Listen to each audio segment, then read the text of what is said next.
Hello friends, आज हम लोग सुपर कंडक्टिविटी के लेक्चर नंबर 2 में पहुंच चुके हैं। हम लोग सुपर कंडक्टिविटी के लेक्चर नंबर 2 में माइजनर इफेक्ट के बारे में डिस्कस करेंगे। माइजनर इफेक्ट बोलने से हम लोगों को समझना होगा कि कोई भी सुपर कंडक्टर किसी भी मैग्नेटिक फील्ड में रखने पर किस तरीके से बिहेव करता है, उसका जो नॉलेज है वो हम लोग माइजनर इफेक्ट के नाम से जानते हैं। आप लोग ध्यान रखेंगे कि जिस किसी भी स्टूडेंट को अगर सुपर कंडक्टिविटी के बारे में डिस्कस करना है या उसके बारे में नॉलेज लेनी है तो आप लोगों के लिए डिस्क्रिप्शन बॉक्स में एक लिंक दिया गया है जो कि इस रिकॉर्डेड लेक्चर से पहले का लेक्चर है। हम सभी लोगों ने उसमें डिस्कस किया था कि सुपर कंडक्टर्स वो कंडक्टर्स होते हैं जिनको अगर एक सर्टेन टेम्परेचर से नीचे तक हम ठंडा कर देते हैं तो उनकी रेजिस्टिविटी जीरो हो जाती है।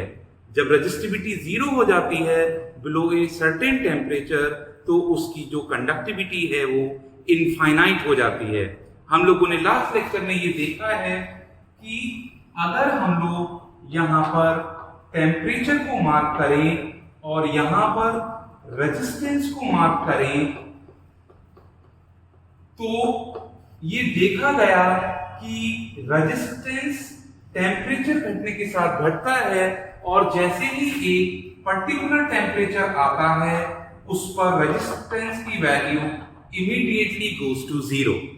इस टेम्परेचर को हम लोग क्रिटिकल टेम्परेचर के नाम से जानते हैं जो कि गिवन कंडक्टर के लिए स्पेसिफिक वैल्यू का होता है। तो वो कंडक्टर जिनका रेजिस्टेंस एक सर्टेन टेम्परेचर से नीचे जीरो हो जाता है या रेजिस्टिविटी जीरो हो जाती है और कंडक्टिविटी इनफाइनाइट हो जाती है उसको हम लोग सुपर कंडक्टर कहते हैं और इस फिनोमेना को ही हम लोग सुपर कंडक्टिविटी कहते हैं। ये हम लोगों ने लास्ट लेक्चर में डिस्कस किया था। अब आगे बढ़ते हैं। माइजनर इफेक्ट को अच्छे से समझने के लिए हम लोगों को सबसे पहले एक टर्म जानना जरूरी है जिसको हम लोग डायामैग्नेटिज्म के नाम से जानते हैं। हम सभी लोगों को पता है we are having different types of magnetic materials categorized as diamagnetic material, ferromagnetic material and paramagnetic material। तो आज का जो माइजनर इफेक्ट है उसको अच्छे से डिस्कस करने के लिए हमें डायामैग्नेटिज्म या डायामैग्नेट मटेरियल की जानकारी होना बहुत जरूरी है। आप लोग ध्यान रखेंगे डायामैग्नेटिक मटेरियल या डायामैग्नेटिज्म वो फिनोमिना है जिसमें अगर हम एक दिए गए मटेरियल को एक्सटर्नल मैग्नेटिक फील्ड में रख देते हैं, हम लोग क्या करते हैं एक गिवन मटेरियल को अगर हम एक्सटर्नल मैग्नेटिक फील्ड में रख दें तो जो मैग्नेटिक लाइन ऑफ फोर्सेस हैं, ये जो एरो है वो क्या बता रहे हैं, these are the magnetic line of forces. अगर ये मटेरियल इन मैग्नेटिक लाइन ऑफ फोर्सेस को रिपेल कर देता है तो वो मटेरियल डायामैग्नेट मटेरियल कहलाता है और ये फिनोमेना डायामैग्नेटिज्म कहलाता है। तो हम ये कंक्लूड कर सकते हैं वो सारे मटेरियल जिनको अगर एक्सटर्नल मैग्नेटिक फील्ड में रखा जाए और जो मैग्नेटिक लाइन ऑफ फोर्सेस हैं वो उस मटेरियल से दूर चली जाती हैं, means magnetic line of forces are opposed or repelled by a given material, then this material is said to be diamagnet material and this phenomena is said to be the diamagnetism। इसकी knowledge आप अपने mind में रखेंगे। Now we are going to start with the discussion on Meissner effect। आप लोग heading लिखेंगे, we are going to start with the Meissner effect। So this is the effect which is eventually given by the scientist Meissner। what happens to this? Let us consider the two conditions.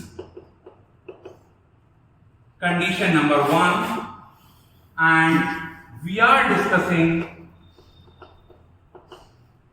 condition number 2. If we have a superconductor, let us say we are having a superconductor.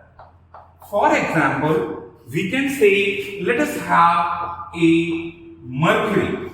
If this is the mercury, in the last class we came to know the critical temperature is 4.2 Kelvin. And now consider this superconductor is placed in an external magnetic field. अगर superconductor को external magnetic field में रखा जाता है तो हम लोगों को ये पता है कि अगर इस सुपरकंडक्टर का टेम्परेचर अगर Tc से ज्यादा हो गया तो आप लोग प्रीवियस लेक्चर के हिसाब से बताओगे कि इस गिवन कंडीशन में, कौन सी गिवन कंडीशन, जब टेम्परेचर जो है क्रिटिकल टेम्परेचर से ज्यादा है, तो ये वाला जो सुपरकंडक्टर है that is the mercury. What would we say for the given mercury, if T is greater than 4.2 Kelvin, then this material will have finite resistance. If it is having the finite resistance, it will have finite resistivity. If it is having finite resistivity, it will have finite conductivity. Then what do we say for this condition? In this situation, जिसमें temperature critical temperature से ज्यादा होता है, हमारा जो material है वो कैसा करके बिहेव करेगा? नॉर्मल कंडक्टर की तरह बिहेव करेगा. नॉर्मल कंडक्टर क्यों है? क्योंकि हमारा जो ऑपरेटिंग टेम्परेचर है वो कितना है? 4.2 Kelvin रखा गया है. अब अगर हम इसी कंडक्टर को, कंडक्टर हमारा क्या है? मरकरी है. अगर इसको हम लोग अब क्या कर देते हैं? If we cool this specimen, cool का मतलब अगर हम इस स्पेसिमेन को ठंडा करते हैं, ठंडा करने का मतलब है हम इस मटेरियल को इतना ठंडा कर देंगे कि उसका टेम्परेचर कितना हो जाए? Less than critical temperature. तो जब इस मटेरियल को क्रिटिकल टेम्परेचर से नीचे ठंडा किया जाता है, इट हैज बीन ऑब्जर्व जो मैग्नेटिक लाइन ऑफ फोर्सेस हैं, इट इज ऑब्जर्व फिनोमेना, जो मैग्नेटिक लाइन ऑफ फोर्सेस हैं, they are going to be repelled or they are going to be expelled by the given superconductor or given conductor. So in this case, what is the condition? T is less than Tc. जब T less than Tc होगा तो resistance की value कितनी होगी? 0. Resistivity की value कितनी होगी? 0. और अगर 0 रेजिस्टिविटी है तब कंडक्टिविटी की वैल्यू कितनी होगी? इन्फिनिटी. तो हम कह सकते हैं कि जब हमारा मटेरियल क्रिटिकल टेम्परेचर से नीचे ठंडा कर दिया जाता है, तब जो मैग्नेटिक लाइन ऑफ फोर्सेस हैं which were previously going through the conductor, they are now going to be expelled or repelled by the same conductor. This phenomena is actually known to us as the Meissner effect. In the first condition, what we have discussed, in the first condition, हमने एक superconductor लिया जिसमें अगर उसका temperature critical temperature से ज्यादा है, ये नॉर्मल कंडक्टर की तरह बिहेव करता है, और जो मैग्नेटिक लाइन ऑफ फोर्सेस हैं, दे पास थ्रू द कंडक्टर. पर जैसे ही ये मटेरियल को क्रिटिकल टेम्परेचर से नीचे ठंडा कर देते हैं, ये सुपर कंडक्टर बन जाता है, और सुपर कंडक्टर बनते ही जो मैग्नेटिक लाइन ऑफ फोर्सेस हैं they are going away from the what they are going away from the specimen. So this is actually known to us the Meissner effect. So what does this Meissner effect tell to us?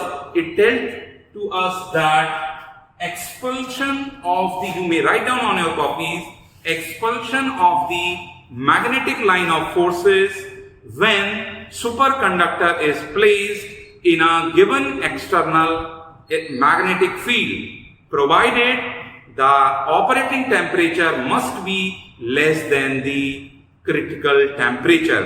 Then this situation will happen. Now we are discussing the second case, जिसमें हम लोग इस situation को consider करते हैं जिसमें क्या है, एक सुपर कंडक्टर है। सुपर कंडक्टर बोलने का ये मतलब नहीं है कि उसका कंडक्टिविटी हमेशा इनफाइनाइट होगा, ये जरूरी नहीं है। ये किस बात पे डिपेंड करता है? ये इस बात पे डिपेंड करता है कि हमारा ऑपरेटिंग टेम्परेचर क्रिटिकल टेम्परेचर से ज्यादा है या फिर क्रिटिकल टेम्परेचर से कम है। तो हम जो दूसरी सिचुएशन में सुपर कंडक्टर ले रहे हैं, इस समय हम ये मान रहे हैं कि उसका टेम्परेचर कितना है, ग्रेटर देन Tc है।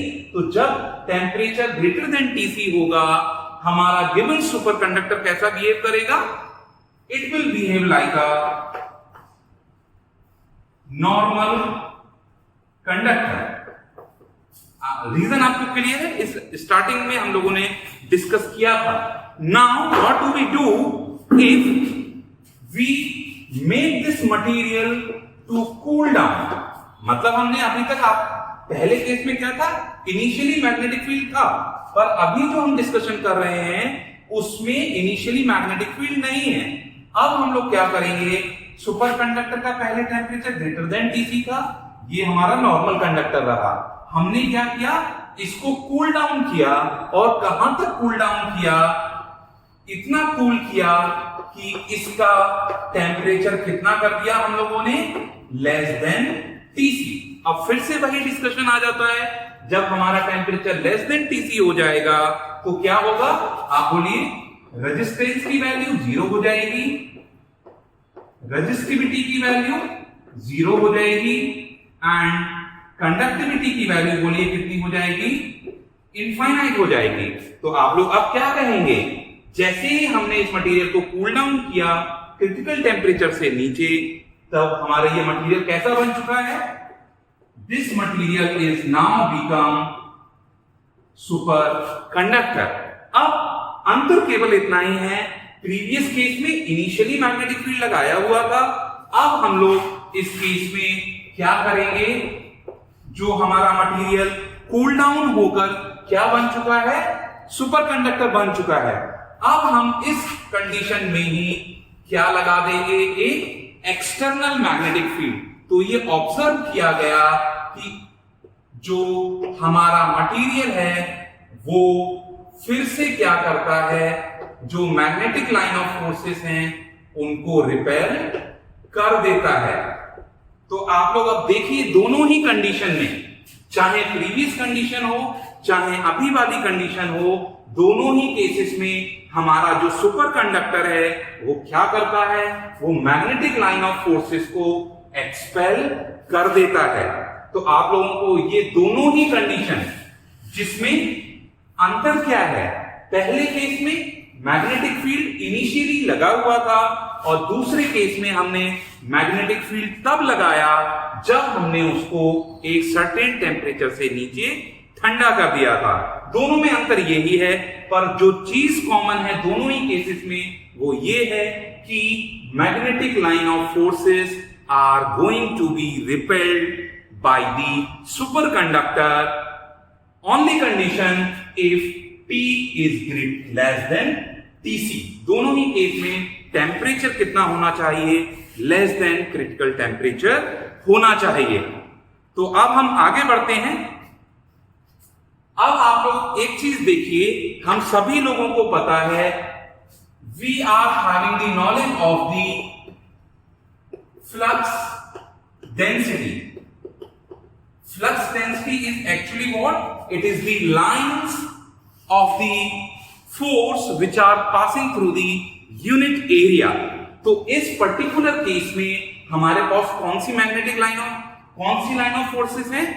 We are having magnetic line of forces, क्योंकि हम लोग अभी किसकी बात कर रहे हैं? मैग्नेटिक फील्ड की बात कर रहे हैं। तो मान लीजिए ये हमारा सुपर कंडक्टर है, इसको जैसे ही हम एक्सटर्नल मैग्नेटिक फील्ड में रखते हैं तो इसके अंदर से कितनी मैग्नेटिक लाइंस पास कर रही हैं इन द यूनिट एरिया, वो क्या कहलाएगा? Magnetic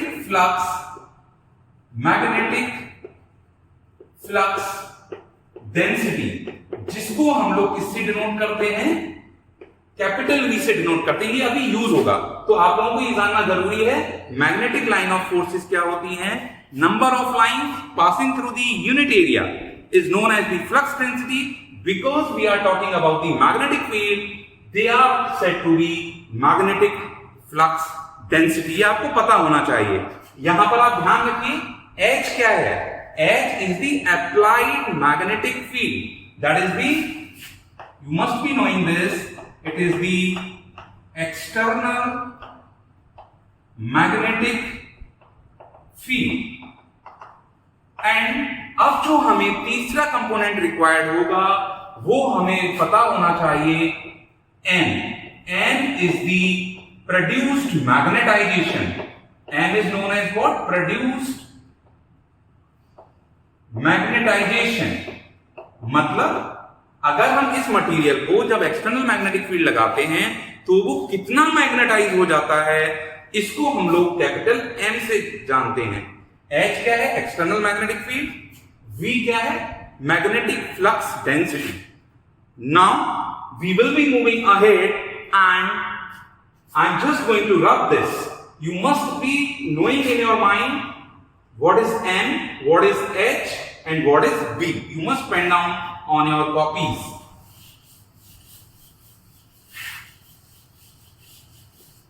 Now, with the knowledge of the magnetism, the relationship between magnetic flux density, external magnetic field, and produced magnetization, they all three are related with the expression which is denoted by this mu naught H plus M. I hope H and M की value आप लोगों को clear है.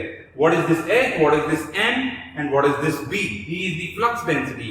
H is the applied magnetic field and M is the produced magnetization. Now, हम लोगों ने देखा previous दोनों कंडीशन में क्या हो रहा था. जब टेम्परेचर की वैल्यू कितनी थी? लेस देन Tc थी, तो सारा का सारा जो मैग्नेटिक लाइन ऑफ फोर्सेस थी वो कहां से चली जा रही थी? They are going away from the given superconductor. इसका क्या मतलब हुआ? अगर आप लोगों से क्वेश्चन पूछा जाए जब टेम्परेचर की value less than critical temperature है तो इस समय इस वाले सुपरकंडक्टर से कितनी लाइन ऑफ फोर्सेस पास हो रही है? What is your answer? Answer is perfect and the line of forces which are now going to pass when T is less than Tc, your answer will be simply equals to 0. Why V is 0? क्योंकि जब temperature Tc से कम है it is having the superconductivity. Superconductivity जब हो जाएगा तो ये superconductor की तरह बिहेव करेगा और इस केस में according to the Meissner effect जो लाइन ऑफ फोर्सेस हैं they are going away from this superconductor. तो B की वैल्यू अगर 0 होगी, please put this value of B in equation number 1. तो अगर हम इक्वेशन नंबर 1 में B की वैल्यू 0 रखते हैं, we would have, and because this RHS is equals to 0, mu naught should be 0 or H plus M must be 0. तो अगर ये दोनों टर्म 0 हो जाएंगे that should not be true, क्योंकि mu naught equals to 0, it is not the physical thing. तो mu naught cannot be 0, then what is to be 0? H plus M has to be 0. If H plus M has to be 0, it simply implies H must be equals to minus M. And if we make it simple, then you would simply calculate M by H should equal to minus 1. So with this understanding, we got the relationship between M by H. M is the produced magnetization and H is the applied magnetic field. तो अगर हम लोग magnetism की बात करें तो जो M upon H है, that is the ratio of the produced magnetization to the applied external field, this is denoted by a term chi M. Chi M is actually known as the susceptibility of the magnetic material. So what is this chi M? It is the susceptibility of a magnetic material which is denoted by M by H. And you can compare these two. What could you say? You could say that this is the susceptibility of the superconductors. So भाई susceptibility की क्या चाहिए? M by H. तो यहाँ पर M by H की value कितनी आ रही है? -1. So we could say this is the susceptibility of the superconductor and that is coming out to be -1. तो आप लोगों को अगर ये पता होना चाहिए, just for your understanding, जो N है और जो H है, it could be written in this way. अगर हम लोग डायरेक्शन की बात करें, H is what? H is the applied magnetic field and M is what? It is the produced magnetization. तो अगर हम ये कंडीशन की बात करते तो इसका मतलब क्या होगा? M is proportional to H.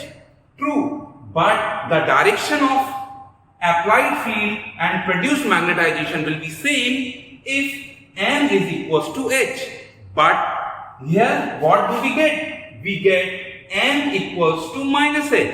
That means जो produced magnetization है, it will be opposite to that of the applied magnetic field.